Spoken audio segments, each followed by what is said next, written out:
Alright, Shalom. All praises to Yahweh, Ba'ashem Yahushai, Ba'ashem B'Kakwadash. Double honors to the apostles and the elders at Great Millstone. Salutations to the elect out there, being the sheep of Yahweh, Ba'ashem Yahushai, Ba'ashem B'Kakwadash. Yahweh is the true name of the Heavenly Father, which the world ignorantly calls God. His true name is Yahweh. Ba'ashem means in the name of. Yahushai is the true name of the Son, which the world ignorantly calls Jesus Christ. His true name is Yahushai, and those are the names in the ancient Paleo-Hebrew, which our forefathers, the Israelites, spoke, which consists of you so-called blacks, Hispanics, Native Americans, and you Israelite foreigners, right? You are the descendants of Jacob, right? The Israelites of the Bible, okay? And once again, Lord willing, this is an edifying lesson. Watch out for these different types of demons, right? Because recently at camp, we were making the camp lesson, right? Because that's what we're supposed to do.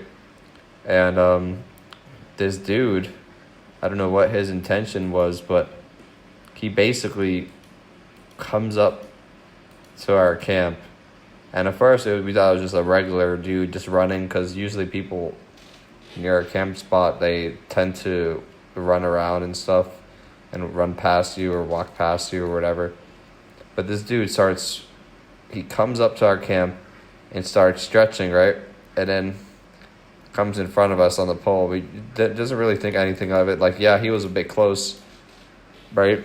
And as we're recording, right, and we're speaking about the mark of the beast, the chip, just when we start talking about that, the chip, right, like around that time, basically this guy, he comes up to our camera, like probably like a foot away, and I don't know if we got him doing it on video because we were just so distracted.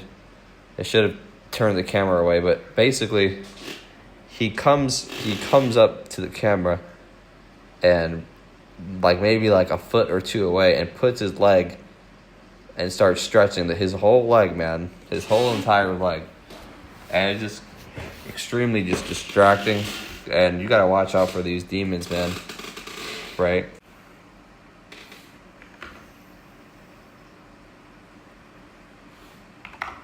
This is the book of Ephesians 6 and 12. It says, we wrestle not against flesh and blood, but against principalities, against powers, and against the rulers of the darkness of this world, and against spiritual wickedness in high places, right? So you have high-level demons and low-level demons. Like this guy, you probably consider a low-level demon, but you have high-level demons in, throughout the society. You know, these people that are in the government, right? These elites. A lot of these people are conjuring high-level demons. You know, you also have low-level demons like this dude, right? Now, this guy obviously had spirits on him. Just basically, he walks up, and then usually, like, there's people interested. You know, some people might try to eavesdrop and listen to what you have to say. But this guy basically, like, what he did was he just, I don't know what he was trying to do, but he saw that we were live streaming, you know, and he puts his whole leg, man, and just completely just distracted, man. It wasn't just like like you're stretching for a second. No, the dude stood there for a good, like, must have been like at least five minutes or so. Probably have to go back and see, but just put like personally, because he knew we were right there recording, and puts his leg literally like a foot away from us, man. Basically, like, just as close as you can get to the garments, as close as you can get to the camera, right? And this guy wasn't like physically like touching us or anything like that, like, or like, he wasn't like, like trying to like, do whatever, but like, it was just, these are just demons, bro. You gotta understand, there's all these types of demons wandering around, man. Because what did the scripture say? Bring this out. Book of Job, chapter 2 and 2. It says, and the Lord said unto Satan, let's see, to start Job 2 and 2, it says, And the Lord said unto Satan, From whence comest thou? And Satan answered the Lord and said, From going to and fro in the earth and walking up and down in it. Right? These demons, they walk around, man, basically just looking for people to hop on, right? And looking for these different vessels. And these demons basically, they manifest on different people, and then they try to bother you, right? That's why sometimes, myself included, sometimes you say some stupid shit because a demon might try to hop on you. You have to rebuke yourself, right? Let's bring this out.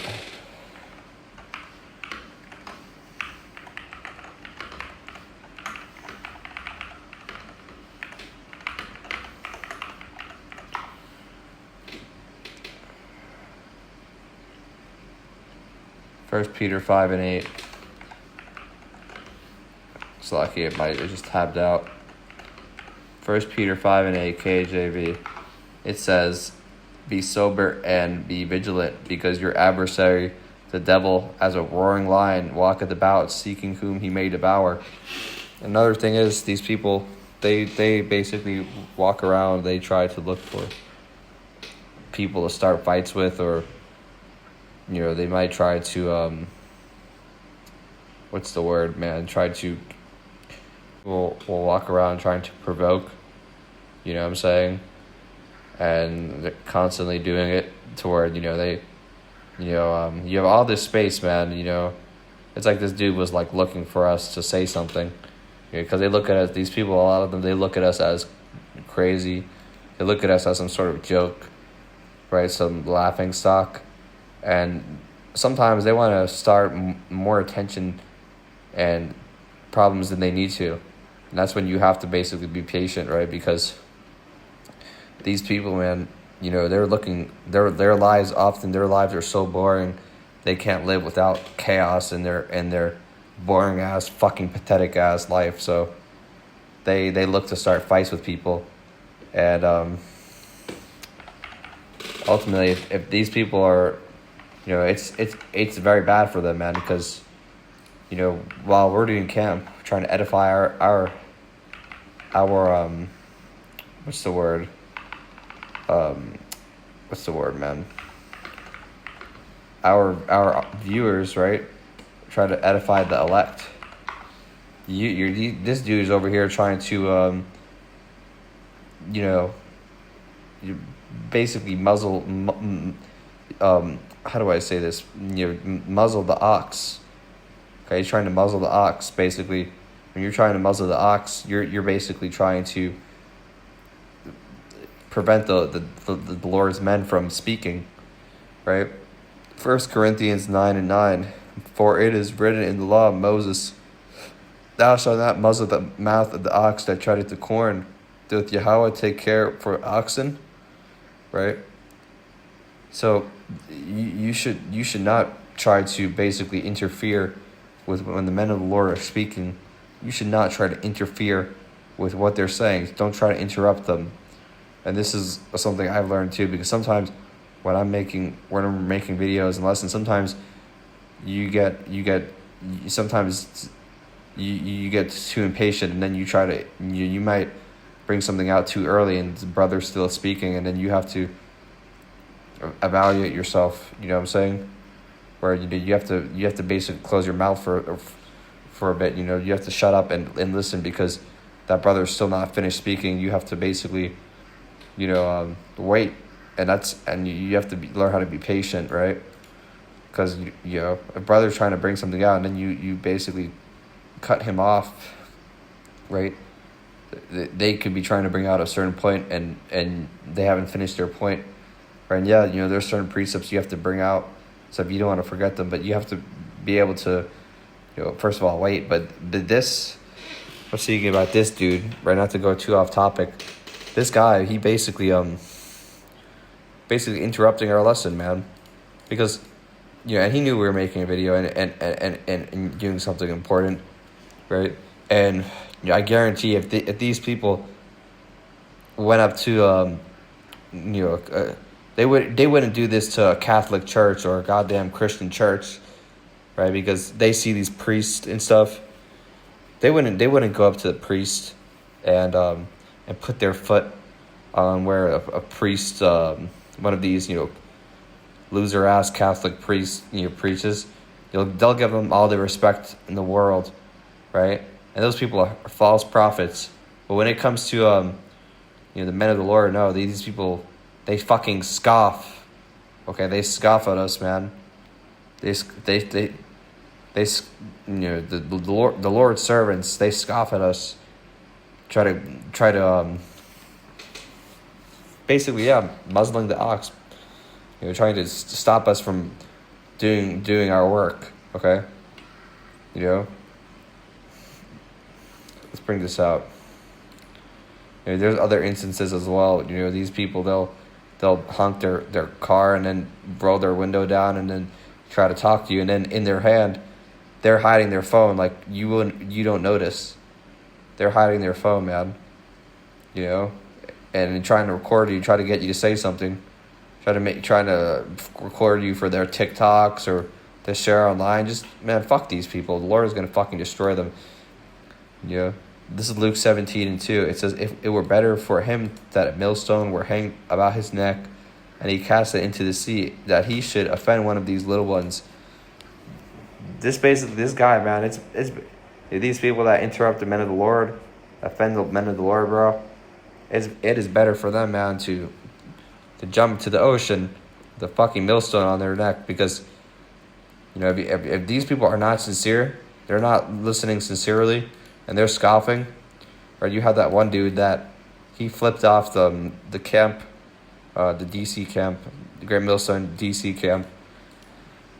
That guy's gonna get supreme judgment if he's not dead already, right? It's better for these people to hang a millstone around their neck, right, and jump into the fucking water. Okay, they can go literally fucking hang themselves, man, because ultimately these people are wicked, man, and the same thing like Judas. Let's bring this out. Matthew 26:24 in NIV version. It says, "The Son of Man will go just as it is written about him, but woe to that man who betrays the Son of Man. It would be better for him if he had not been born." And then Judas, the one who would betray him, said, "Surely you don't mean me, Rabbi." Yahushua answered, "You have said so." This was speaking about Judas. A lot of these people, they have that, that same judgment for them, because Judas, he ultimately hung himself. A lot of these people, it would be better, it would be better for them to not even been born, because if that's their judgment, man, that's it. You know what I'm saying? Some of these people, their judgment was to just be a scoffer, and ultimately to be destroyed, because the Lord, he doesn't even care about these people. Okay, but this guy is anybody like these people, man. A lot of these people, they're marked. Okay, the Lord marked them, right? But this guy was just a demon. Okay, and as this guy kind of walked up, you had to like as this guy was like doing this, it kind of like throws you off for a second, because basically like it's like what the fuck is this guy doing? And then your precept interrupts the point you're trying to bring out, the precept you're trying to bring out, right? And this is how man, Esau he's summoning more spirits and demons. He's conjuring up more spirits, because as we were talking about that RFID chip, this is when this guy, he approached and started doing all this, his whole, I don't know what you call it, charades, basically. You're putting his leg, I don't know if we have it on camera, I have to go back, but I managed to get this guy in the frame, just putting your leg up, man, putting your leg right in front of the camera, putting weird ass, just doing all bullshit, man. He had all the place to stretch. Now he chose to go right in front of you, man. You're just demons, man, right? And this wasn't just like, no, this guy wasn't like a couple of feet away or something. No, this guy was literally like right in front of, like literally like an arm, like not even an arm's length away from the camera, right? I just want to make this a lesson. Be ready for more of these different, demons and spirits to come out, because ultimately, these different demons and these spirits, they're coming out because they know they have a short period of time left, right? And just let them scoff, let them do what they're gonna do. They're gonna get judgment though. Okay, they're gonna get that supreme judgment. All right. Once again, it'd be better for these people to have a millstone hang around their neck. Okay. You know. But yeah, that's all I have to bring out. Lord willing, this edifying lesson. With that, I'm going to give all glory and honor to Yahweh, Ba'ashem, Yahushai, Ba'ashem, Berkakodash. Double honors to the apostles and the elders at Great Millstone, and Shalom.